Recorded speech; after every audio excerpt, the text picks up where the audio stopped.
next few minutes we are going to take you on a brilliant trip to a part of Europe that would have been impossible to access 40 years ago. I'm Lou. And I'm John of Independent Travel Reviews. Countries such as Poland, Lithuania, Latvia and Estonia were under communist rule, having previously been devastated by fighting in the Second World War. But fast forward to today and they have been rebuilt and become thriving and engrossing places to visit, with modern infrastructure supporting sympathetically renovated historical buildings and museums. Combine that with picturesque rivers and seafront, and you have a compelling reason to join us as we guide you on a journey by road, rail and sea. We'll take you from Krakow in Poland to Gdansk and then to historical Warsaw in Poland. From there we briefly visit Kaunas and Klaipeda in Lithuania and move on to Riga in Latvia, before travelling north to lovely Tallinn in Estonia, finally jumping on a ferry and sailing to our final stop, sophisticated Helsinki in Finland. Our adventure will cover nearly 2,300 kilometres in 14 days. It was conceived from a conversation we had after watching the brilliant BBC TV series Race Around the World. Much as we would have loved to recreate the whole ethos of that series, in reality, producing YouTube guides on cities where you don't have access to the essentials of modern YouTube production, such as Google Maps, meant we quickly realised we'd need to compromise. And so the rules of our trip simply became that we had flights booked into Krakow and out of Helsinki, but everything in between was fluid and booked on the fly. So let's start in Krakow, Poland's second biggest city. You need at least 2 days here if you can in order to take in the two big ticket sites, the Wielicka salt mine and the harrowing Auschwitz museum, as well as having time to enjoy the market square and other attractions we cover in our Krakow video. Krakow is a great place to visit as it balances perfectly between a major working city with its role as a tourist hub.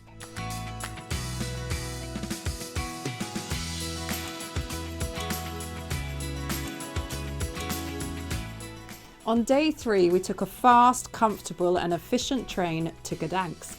It cost $56 and we covered the 600 kilometres in 5 hours on a direct train and arrived in Gdansk in time to begin exploring the riverfront, iconic basilica and main street Długi Targ.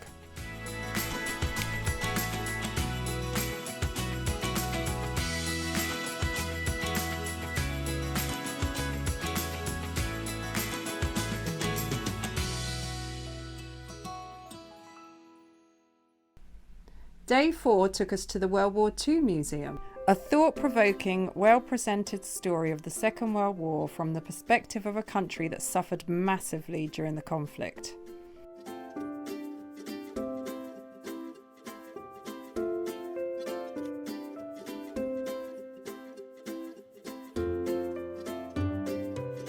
On day 5, a fast train whisked us to one of the surprise packages of this tour, Warsaw. We covered the 340 kilometres in 2.5 hours for just $42 and spent the remainder of the day 5 exploring the Polish capital's historic buildings and old town.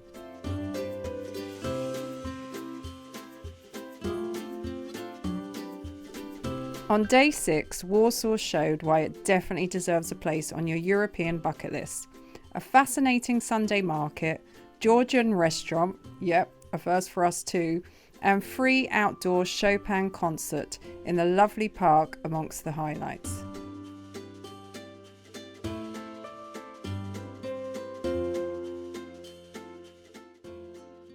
Day 7 and our first coach. A Flixbus took us from Warsaw to Kaunas in Lithuania. Very unpleasant toilet odours permeating throughout the bus didn't exactly endear us to Flixbus, but I guess you can't complain too much. The 400-kilometre journey took 5 hours and only cost $20. Anyway, we eventually arrived in Kaunas in time for a delicious pizza and a stroll along the river and lovely Laisvės Alėja, a pedestrian street lined with trees and cafes.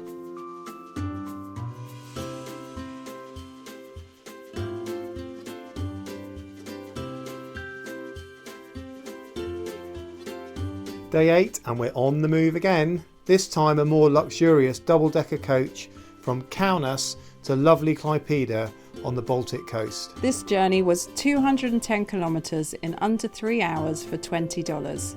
This was a bit of a social diversion for us to meet up with friends who are on a cruise calling at Klaipeda for the day.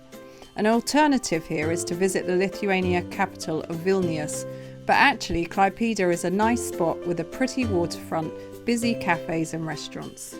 Now, after carefully studying a couple of bars, a 2-hour train ride took us to the city of Sailuhai, where we stayed the night in an old communist-style apartment converted nicely into an Airbnb.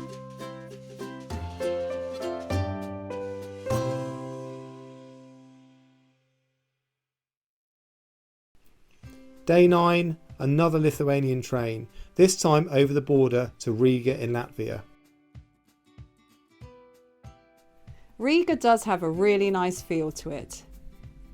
And our 24 hours in Riga suggested that it might warrant a place on your European tour, but in all honesty, some of the headlines suggesting it as one of the most underrated cities in Europe are a little bit wide of the mark.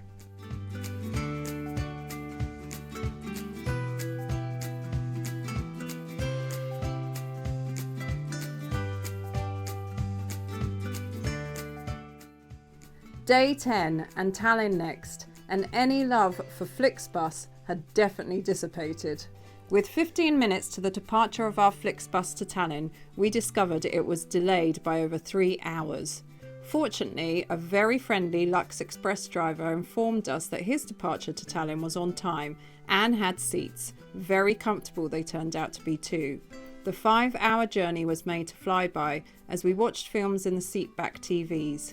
And so to Tallinn. Now, we had high expectations from what we had read, and for once they weren't just met, they were exceeded. Helped by beautiful weather, over days 10 and 11, Tallinn showcased it to be a genuinely underrated city. The historical old town and square are stunning. Its bars and restaurants are lively and varied, and attractions such as the Maritime Museum provide entertainment for young and old. Tallinn's problem, but also its strength, is that it's not as easy to reach as some European cities. The airport does have a choice of flights from European cities, but the frequency and choice means you have to make more of an effort to get there, unless you visit Tallinn as part of a more extensive Baltic tour.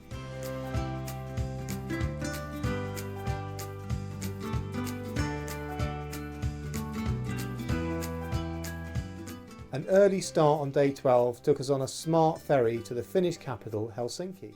The 2.5-hour journey was silky smooth thanks to great weather, and arrival in Finland was very easy, with a tram stop just outside the ferry terminal door. The public transport in Helsinki is exceptionally good, and at €16.50 for 2 days travel, including transfer to and from the airport, it offers better value than much of Helsinki. Now, it's certainly not the cheapest city that you'll visit, and this was one of the places where we found Airbnb to be much better value than hotels, especially if you want the convenience of staying near the city. Helsinki is best described as a functional city. It's very clean and efficient, and is popular with visitors because it has good connections. In good weather, it's a nice place to spend a day or two, with a trip to Suomenlinna Island a lovely way to enjoy the Baltic coastline, provided that the sun shines. However, the high prices, especially in restaurants and bars, do take the shine off slightly. But eat those cinnamon buns.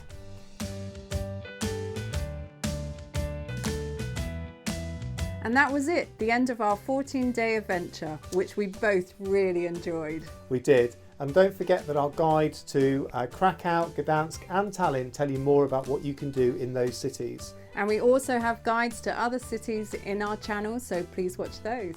Now, if you like what you've seen, please like and subscribe to our channel. And thanks for watching. We'll see you next time. Bye.